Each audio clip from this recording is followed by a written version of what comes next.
When people hear I used to negotiate with terrorists, they assume I must love hardball tactics, anchoring, ultimatums, take it or leave it. Nope. That stuff gets you killed, literally and figuratively. Today, I'm going to bust the 5 most dangerous myths in negotiation. The ones that tank your deals, stall your career, and ruin relationships before they start.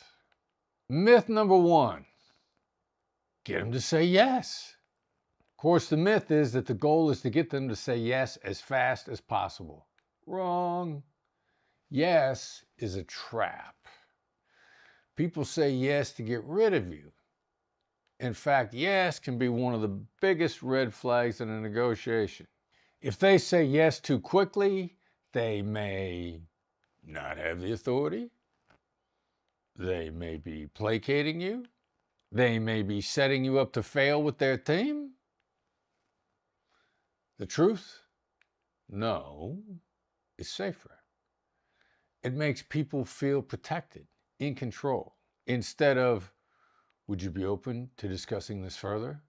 Try, is now a bad time to talk? Or, would it be ridiculous for us to explore a better way forward? No-oriented questions deactivate threat and invite real dialogue. Myth number 2, start with common ground. The myth is you need to build rapport by finding common ground first.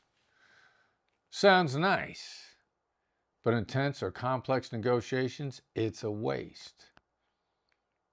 When someone's skeptical, nervous, or even hostile, they don't care if you both like skiing in Vail.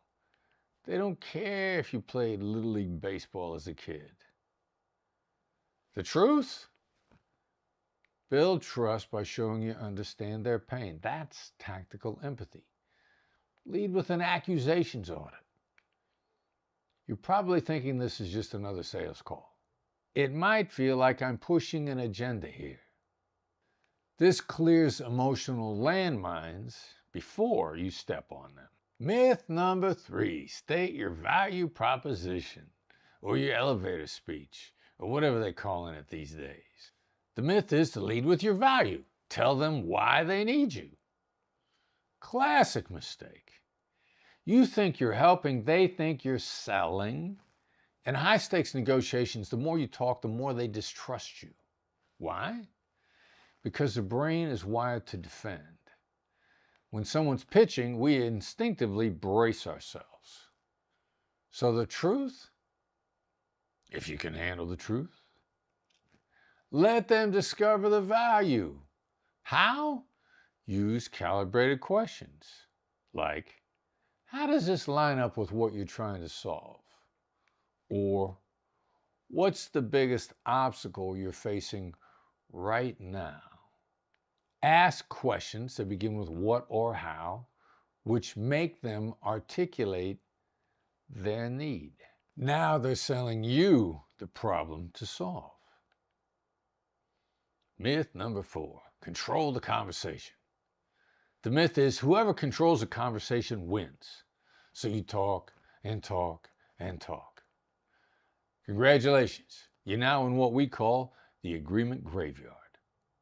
The real truth, real control comes from having the upper hand in the negotiation. The secret to gaining the upper hand in a negotiation is giving the other side the illusion of control. How do you do this? Strategic silence and great listening.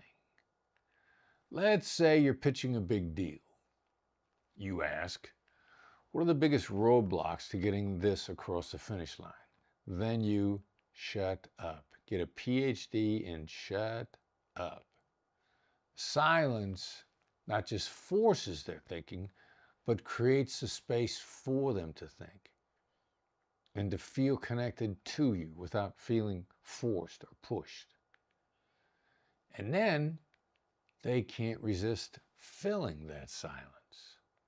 That's where the gold is, when they fill the silence.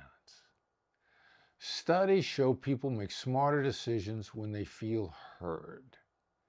Control is an illusion. Influence is the goal.